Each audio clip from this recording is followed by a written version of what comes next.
Tomorrow, the Senate's set to begin considering the new House-passed legislation providing billions in aid to Ukraine, Israel, and Taiwan. The package also includes a measure that would ban TikTok in the U.S. if owner ByteDance doesn't sell its stake. President Biden said he'll sign the measure. Now, joining us now, Florida Republican Congressman Byron Donalds, a member of the Financial Services Committee. He voted against the Ukraine portion of the aid, and it's I don't know whether we were ever able to get you on, Congressman, before. I've wanted to have you on. I've seen you at the Correspondents' Dinner last year, said hello, and asked you to come on. But it's great to have you on, and I want to hear your side of things on Ukraine. And there are factions in the Republican Party that are diametrically opposed on what the right move is. Why did you vote against it? Well, first, it's good to be with you. I'll say, as somebody who worked in finance for almost 20 years, it's actually pretty cool to be on Squawk Box, watch you guys for a long time. But when it comes to Ukraine, the issue in our conference has been very simple. We have said up until last week's vote, or until Saturday's vote, frankly, that money for Ukraine should be tied in some way to securing the southern border, that America does have national security problems. And they start here in the United States with what Joe Biden has allowed.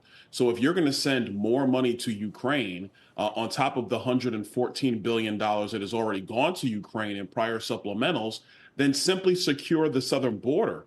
If Joe Biden had done that, then there would have been much more support from Republicans with respect to what's happening in Ukraine. Nobody wants to see Putin take the country. There are many other national security implications of that.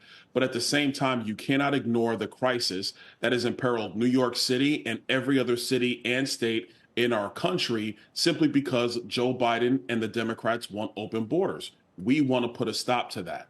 Unfortunately, the package didn't do that. I mean, you could see the other side. Democrats could it just doesn't seem linked. The two things don't necessarily seem linked. And if philosophically, and I'm not sure what the real philosophical viewpoint should be on Ukraine, but philosophically, if you think this is something akin to what was happening in the 1930s and 1940s, and that Poland is next on Putin's list, there would be no doubt philosophically, if you believe that, it would have nothing to do with the border. That would be like the Democrats saying, we want this, but only if we get, abortion. I don't know, whatever, pick whatever issue you want. They don't seem necessarily to be linked. My response to you, Joe, is in Washington, things are never linked.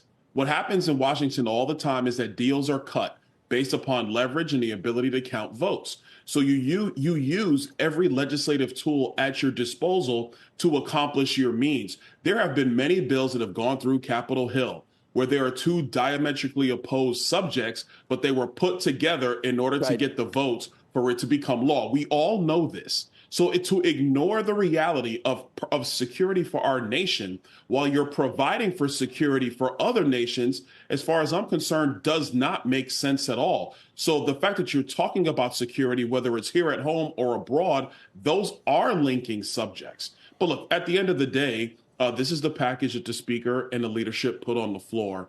That's why you had a majority of Republicans, 112 of us, vote against funding to Ukraine, because we had been told by our leadership, and frankly, we had been telling the American people that there was not going to be more Ukraine aid unless our border was secured. That ended up not being the case. Will Speaker Johnson be able to survive I don't know what I would say long term, but that means till the weekend in the House these days. You were almost, I think your name was thrown in there. You don't want it. Why would anyone want it at this point? But you think Speaker Johnson survives all this, Congressman? I do. I think cooler heads are going to prevail on Capitol Hill.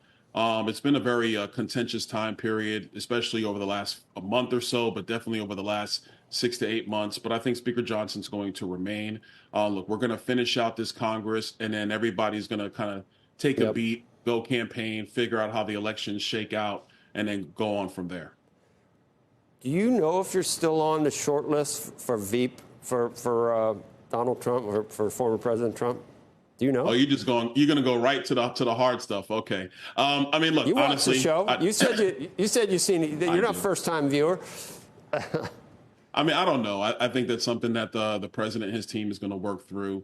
I've been very clear that whatever the President Trump decides to do, I'm going to be fully supportive of because I just want to win and get our country on track. There's a lot of fiscal issues, a lot of security issues, a lot of policy issues that we have to address. They're hurting Americans all through our country.